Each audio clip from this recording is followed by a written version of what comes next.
नमस्कार, स्वागत है आपका एएनबी न्यूज की खास पेशकश न्यूज नाउ में। आपके साथ मैं हूं नवीन पांडे। न्यूज नाउ में आज सबसे पहले बात पश्चिम बंगाल में ममता सरकार के एंटी रेप बिल की, जिसमें आपको बताएंगे विधानसभा में ममता सरकार ने अपराजिता विधेयक को कैसे पास करवाया और बीजेपी ने इस पर क्या स्टैंड दिखाया। वहीं दूसरे सेगमेंट में आपको बताएंगे छत्तीसगढ़ के दंतेवाड़ा में सुरक्षा बलों ने कौन सी बड़ी कामयाबी हासिल की है।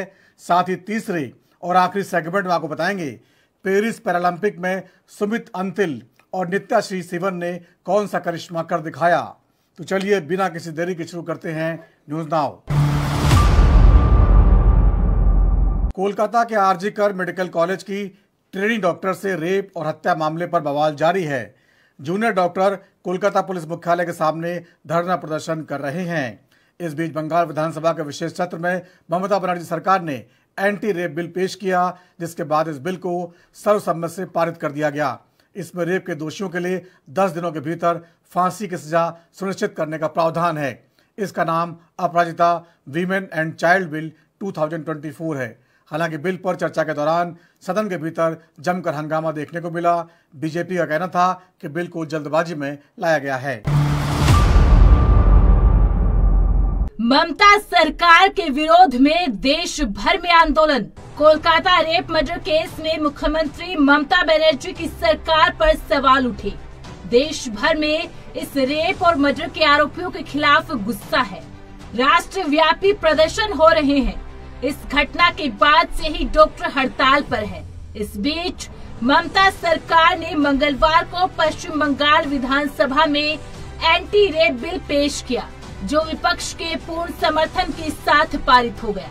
इस बिल का नाम अपराजिता विमेन एंड चाइल्ड बिल 2024 दिया गया। बिल के कानून बनने के बाद पूरे बंगाल में लागू हो जाएगा। इस बिल के अंदर महिलाओं और बच्चों से अपराध को लेकर कई नियम बनाए गए हैं, जिसका उद्देश्य राज्य में महिलाओं और बच्चों के साथ हो रहे अपराध पर लगाम लगाना है। ममता सरकार के एंटी रेप बिल में अहम प्रावधान, रेप और हत्या करने वाले अपराधी के लिए फांसी की सजा का प्रावधान, चार्जशीट दायर करने के 36 दिनों के भीतर सजाए मौत का प्रावधान, 21 दिन में जांच पूरी करने का प्रस्ताव, अपराधी की मदद करने पर 5 साल की कैद की सजा का प्रावधान, हर जिले में स्पेशल अपराजिता टास्क फोर्स बनाए जाने का प्रावधान, रेप, एसिड अटैक और छेड़छाड़ जैसे मामलों में टास्क फोर्स लेगी एक्शन। रेप के साथ ही एसिड अटैक भी उतना ही गंभीर, इसके लिए आजीवन कारावास की सजा का प्रावधान, पीड़िता की पहचान उजागर करने वालों के खिलाफ 3 से 5 साल की सजा का प्रावधान। विधेयक में रेप की जांच और सुनवाई में तेजी लाने के लिए BNS प्रावधानों में संशोधन शामिल, सभी यौन अपराध और एसिड अटैक की सुनवाई 30 दिनों में पूरी करने का प्रावधान, ममता का महिलाओं को सुरक्षा देने का वादा। वहीं एंटी रेप बिल पर चर्चा करते हुए पश्चिम बंगाल की मुख्यमंत्री ममता बनर्जी ने कहा कि हमने 12 घंटे में आरोपी को पकड़ लिया था। पीड़ित परिवार के साथ हमारी संवेदनाएं हैं। दोषियों को जल्द से जल्द कड़ी सजा हो। हमने जांच के लिए स्पेशल टीम बनाई थी। इस मामले में सीबीआई अब इंसाफ दिलवाए, सीएम ममता बनर्जी ने कहा। মাথায় রাখবেন, আমি আপনাদের কাছে এবার বলি, এই আইন কি করবে? এই আইনটা অ্যামেন্ডমেন্ট করছি আমরা এই কারণে, সব তো করছি না, মাত্র কয়েকটি ধারা, শুনুন না একটু, হাত জোর করে বলছি শুনুন, মা বোনদের জন্য শুনুন, নারী নিরাপত্তার জন্য শুনুন, হাত জোর করে বলছি। প্লিজ আমাদের কোনো কথা বলবে না, কেউ কোনো কথা বলবে না, বসুন, আপনারা কেউ কোনো কথা বলবেন না প্লিজ। আমার একটু টাইম লাগতেই পারে, কারণ আমার অপোজিশন লিডারের কোশ্চেনের উত্তর দিতে হবে। আপনি বসুন প্লিজ, থ্যাংক ইউ সিট। মনে রাখবেন এই নতুন বিলের তাৎপর্য 3টি। তাৎপর্যটা বুঝুন। 1 নম্বর বর্ধিত শাস্তি, 2 নম্বর দ্রুত তদন্ত, 3 নম্বর দ্রুত ন্যায় বিচার। নতুন আইন সুনিশ্চিত করবে যে ধর্ষণ এবং নারী শিশুর প্রতি সকল যৌন হিংসায় শাস্তি হবে কঠোরতম।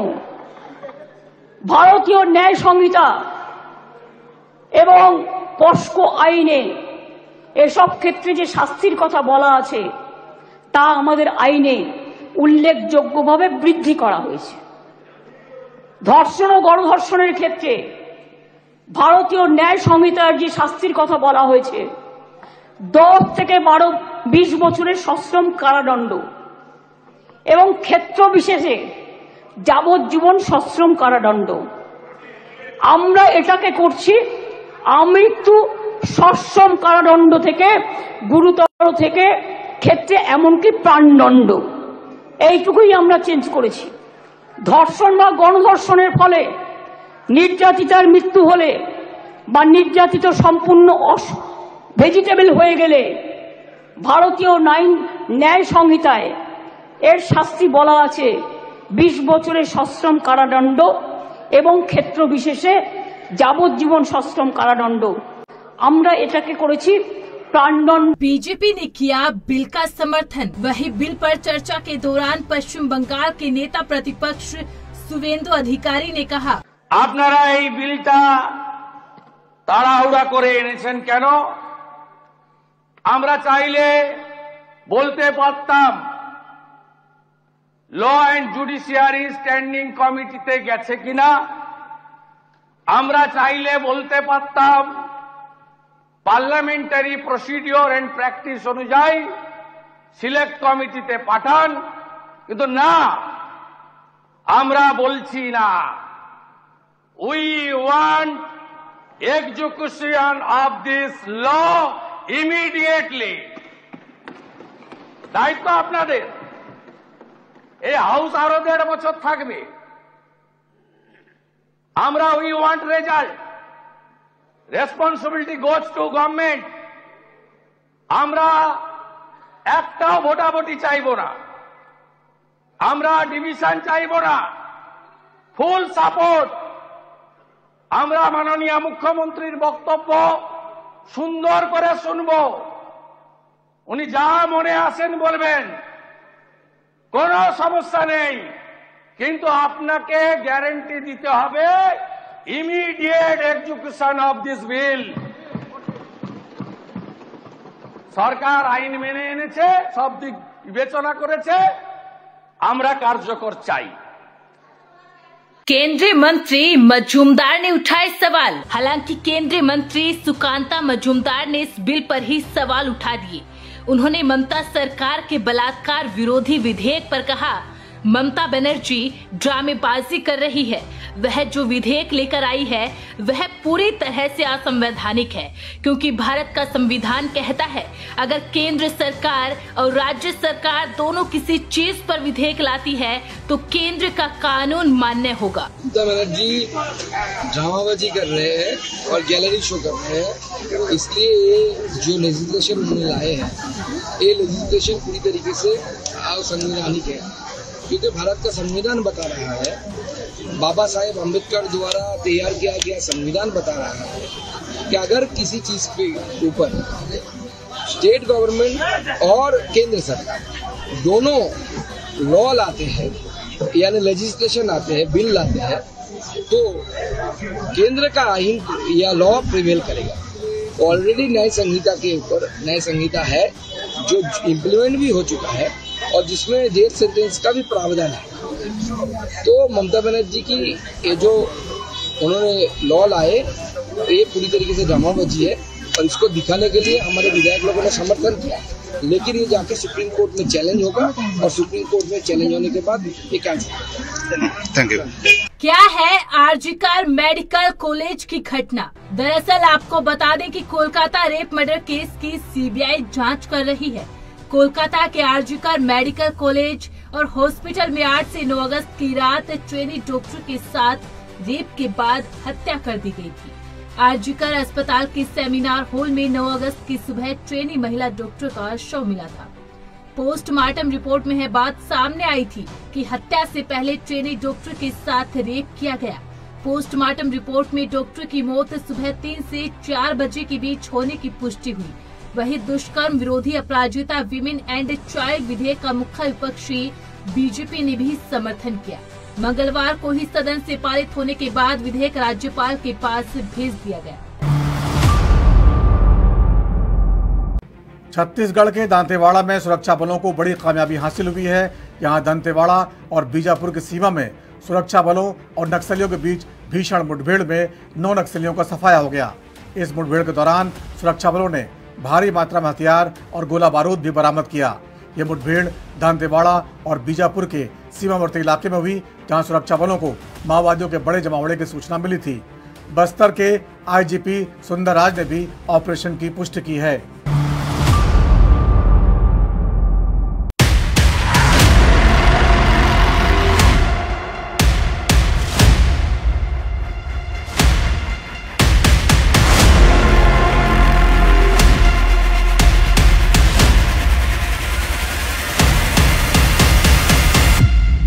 डीआरजी और सीआरपीएफ का संयुक्त ऑपरेशन। छत्तीसगढ़ को नक्सलियों के मुक्त कराने की दिशा में सुरक्षा बलों को एक के बाद एक बड़ी कामयाबी मिल रही है।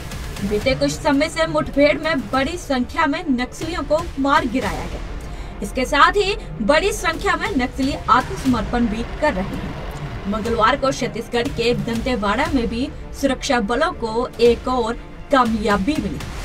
जानकारी के मुताबिक यह मुठभेड़ में 9 नक्सलियों को मार गिराया गया। आईजी बस्तर पी सुंदरराज ने भी इस बारे में जानकारी दी। उन्होंने बताया कि दंतेवाड़ा और बीजापुर जिले की सीमा पर जंगल में सुरक्षा बलों के एक संयुक्त दल को नक्सल विरोधी अभियान के लिए रवाना किया गया था। इसी दौरान सुबह करीब 10:30 बजे दल का नक्सलियों से सामना हुआ, जिसके बाद मुठभेड़ शुरू हो गई। जिला दंतेवाड़ा एवं बीजापुर के सीमावर्ती इलाके में पश्चिम बस्तर डिवीजन माओवादियों की उपस्थिति की आज सूचना के आधार पर डीआरजी एवं सीआरपीएफ के संयुक्त बल अभियान के लिए रवाना किए गए थे। अभियान के दौरान आज सुबह 10:30 बजे से लगातार अनेक बार सुरक्षा बल एवं माओवादी के बीच में मुठभेड़ हुई। मुठभेड़ के उपरांत इलाके के सर्चिंग के दौरान 9 वर्दीधारी माओवादी के डेड बॉडी, साथ SLR 303 एवं काफ़ी बड़ी संख्या में आर्म्स एम्युनिशन और नक्सल का दैनिक उपयोग सामग्री और कैंप सामग्री बरामद की गई थी। अब तक कुल 9 माओवादियों का डेड बॉडी सुरक्षा बल द्वारा रिकवर की गई है। आसपास इलाकों में अभी भी सर्चिंग जारी है। सर्चिंग के उपरांत और संपूर्ण डिटेल्स प्राप्त हो सकता है। वर्ष 2024 में मानसून की अवधि में भी लगातार नक्सल विरोधी अभियान संचालित की जा रही है। खासतौर पर अंदरूनी एवं सीमावर्ती इलाका में सुरक्षा बल लगातार ऑपरेशन संचालित करने के परिणाम स्वरूप विगत 2.5-3 महीने में 35 से अधिक माओवादियों का डेड बॉडी विभिन्न मुठभेड़ के पश्चात रिकवर किए गए थे और उतना बड़ी संख्या में माओवादियों की गिरफ्तारी भी की गई थी। और माओवादियों के ऊपर बढ़ते दावों को देखते हुए काफ़ी बड़ी मात्रा में जो नक्सल संगठन छोड़ कर आत्मसमर्पण भी कर रहा है।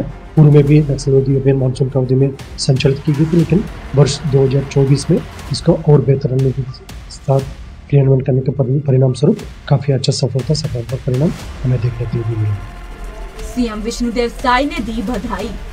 वहीं इस मुठभेड़ में सुरक्षा बलों की सफलता पर मुख्यमंत्री विष्णुदेव साय ने कहा, निश्चित ही यह सुरक्षा बल के जवानों के लिए बड़ी सफलता है। जब से बीजेपी की सरकार बनी है तब से सरकार नक्सलवाद के खिलाफ मजबूती से लड़ रही है। हमारे जवान लड़ रहे हैं। हम अपने जवानों की बहादुरी को सलाम करते हैं।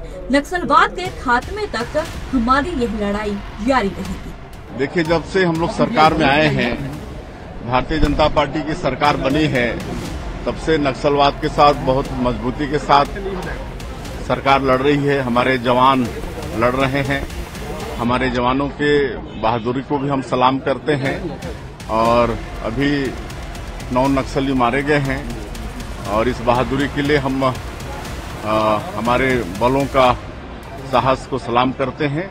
और अब नक्सलवाद सिकुड़ते जा रहा है और बहुत जल्दी इस प्रदेश से नक्सलवाद का खात्मा होगा।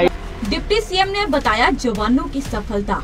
दंतेवाड़ा बीजापुर सीमा पर जंगल में सुरक्षा बलों और नक्सलियों के बीच मुठभेड़ में 9 नक्सलियों के मारे जाने पर छत्तीसगढ़ के उप मुख्यमंत्री विजय शर्मा ने कहा, ये डीआरजी और सीआरपीएफ का संयुक्त अभियान था, जिसमें बीजापुर और दंतेवाड़ा क्षेत्र में तलाशी अभियान के दौरान 9 नक्सलियों को मार गिराया गया। यह जवानों की भुजाओं की ताकत है, जिसके दम पर आज पूरा बस्तर शांतिपूर्ण तरीके से विकास के पथ पर दौड़ने जा रहा है। डीआरजी और सीआरपीएफ का संयुक्त ऑपरेशन था, जिसमें बीजापुर और दंतेवाड़ा क्षेत्र में सर्चिंग ऑपरेशन के दौरान 9 नक्सली मारे गए हैं और जवानों के भुजाओं की ताकत है जिसके आधार पर आज समूचा बस्तर शांत होने वाला है। समूचा बस्तर विकास के मार्ग पर सरपट दौड़ने वाला है। कांग्रेस ने भी की सराहना। उधर दंतेवाड़ा बीजापुर सीमा पर जंगल में सुरक्षा बलों और नक्सलियों के बीच मुठभेड़ में 9 नक्सलियों के मारे जाने पर कांग्रेस नेता टीएस सिंह देव ने कहा, यह हमारी पुलिस और अर्धसैनिक बलों द्वारा की जा रही लगातार निगरानी का नतीजा है। सरकार पिछले सालों से इस गंभीर समस्या का सामना कर रही है, लेकिन धीरे धीरे उसे इसमें सफलता मिल रही है। इसमें एक सतत निगरानी हमारे पुलिस बल और अर्धसैनिक बल मिलकर कर रहे हैं, ये उसका परिणाम है। विगत वर्षों से सरकारें इस गंभीर समस्या से जूझ रही है और धीरे धीरे सफलता भी मिलती चली जा रही है। छत्तीसगढ़ बना तो आप ये सोचे कि 5 बटालियन तैनात थी छत्तीसगढ़ में, आज 60 से ज्यादा बटालियन तैनात है। तो समय के साथ 2000 में छत्तीसगढ़ का गठन हुआ 1 नवंबर 2000 और वहां से आज हम 3 सितंबर 2024 में हैं। इस दरमियान सिक्योरिटी फोर्सेस को भी बढ़ाने की स्थिति बनी और योजनाबद्ध तरीके से जो काम हो रहा है, तो बहुत गंभीर समस्या से जूझते हुए एक आज बड़ा ऑपरेशन हुआ है, जिसमें मेरी जानकारी में भी करीब 9 नक्सलाइट्स के शरीर पाए गए हैं और सर्चिंग अभी चल रही है। बरसात का समय रहता है तो सामान्य रूप से बरसात के समय में फोर्सेस की भी गतिविधि नहीं रहती है, एक शून्य सी स्थिति रहती है, एक वैक्यूम सा बना रहता है। और आज भी जो मुझे जानकारी मिली, बारिश होते हुए में भी फोर्सेस ने ये जिम्मेदारी निभाई और 9 नक्सलाइट्स को मार गिराने में सफलता मिली है। अभी सर्च चल रहा है। दरअसल आपको बता दें, केंद्रीय गृह मंत्री अमित शाह हाल ही में छत्तीसगढ़ दौरे पर आए थे। इस दौरान मंत्री शाह ने 7 राज्यों के अफसरों के साथ बैठक की थी, जिसमें नक्सलियों के खात्मे का रणनीति बनाई, जिसके बाद अब नक्सली बौखला गए हैं। वहीं दूसरी ओर कई नक्सली लाल आतंक को छेड़ने के लिए मजबूर हो गए हैं। इससे पहले 29 अगस्त को नारायणपुर कांकेर सीमा पर अबुझमाड़ के इलाके जवानों और नक्सलियों के बीच मुठभेड़ हुई थी, जिसमें जवानों को बड़ी सफलता मिली थी। पेरिस पैरालंपिक में भारतीय खिलाड़ियों का धमाकेदार प्रदर्शन जारी है। अब सुमित अंतिल ने मेंस जेवलिन थ्रो में स्वर्ण पदक भारत के नाम कर दिया है। बता दें, सुमित अंतिल का ये थ्रो पैरालंपिक गेम्स के इतिहास का बेस्ट थ्रो साबित हुआ। सुमित ने अपने दूसरे प्रयास में 77.59 मीटर दूर भाला फेंक कर गोल्ड मेडल अपने नाम किया। उधर बैडमिंटन खिलाड़ी नित्याश्री सिवन ने वुमेन सिंगल में ब्रॉन्ज मेडल जीता है। नित्या ने ब्रॉन्ज मेडल के मैच में इंडोनेशिया की रीना मारिना को एक तरफा हराया।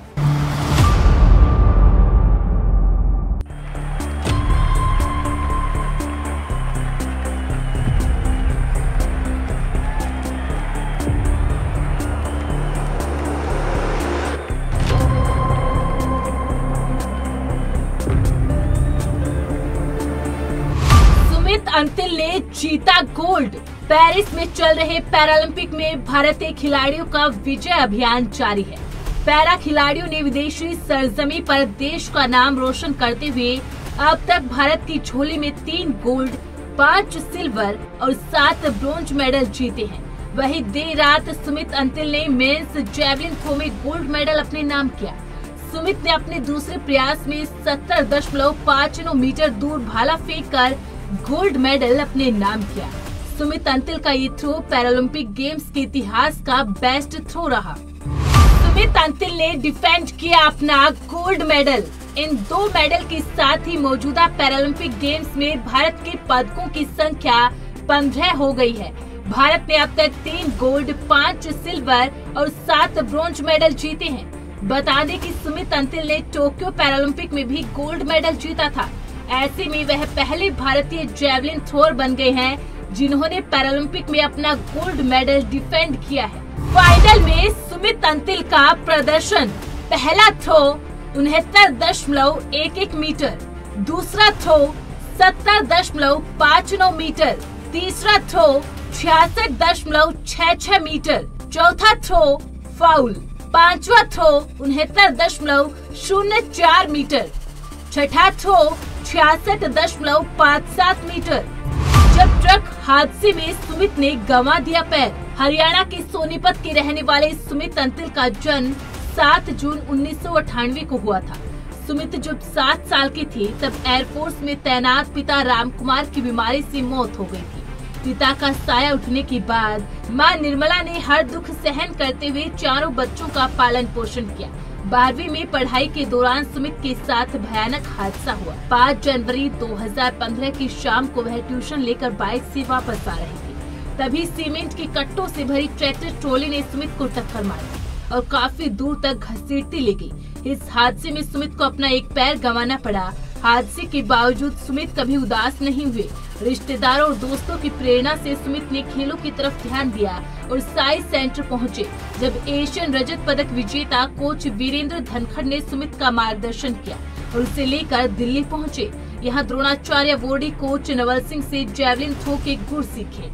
पैरा बैडमिंटन SL3 श्रेणी में नीतीश कुमार को गोल्ड। इससे पहले नीतीश कुमार ने भी सोमवार को पेरिस के ला चैपल एरेना में आयोजित पेरिस 2024 पैरालंपिक के पैरा बैडमिंटन पुरुष एकल SL3 स्पर्धा में भारत के लिए स्वर्ण पदक जीता। पहले वरीय भारतीय खिलाड़ी ने स्वर्ण पदक मैच में ग्रेट ब्रिटेन के दूसरे वरीय डैनियल बेथेल को 21-14, 18-21, 23-21 से हराकर भारत को मौजूदा पैरालंपिक का दूसरा स्वर्ण पदक दिलाया। नीतीश और डैनियल ने गेम 1 की शुरुआत SL3 श्रेणी की लंबी रैलियों के साथ की और मध्य चरण तक कड़ी प्रतिस्पर्धा के बाद भारतीय शटलर ने गति पकड़ ली और 21-14 से जीत हासिल की। दूसरे सेट में डैनियल ने वापसी की और कड़े मुकाबले में नीतीश को 21-18 से हराकर मैच को तीसरे सेट में ले गए। निर्णायक गेम में 19-16 की बढ़त के साथ नीतीश लगभग स्वर्ण के करीब पहुंच गए, लेकिन डैनियल ने जोरदार संघर्ष किया। हालांकि नीतीश ने धैर्य का प्रदर्शन करते हुए 23-21 से सेट के साथ मैच और स्वर्ण पदक भी अपने नाम किया।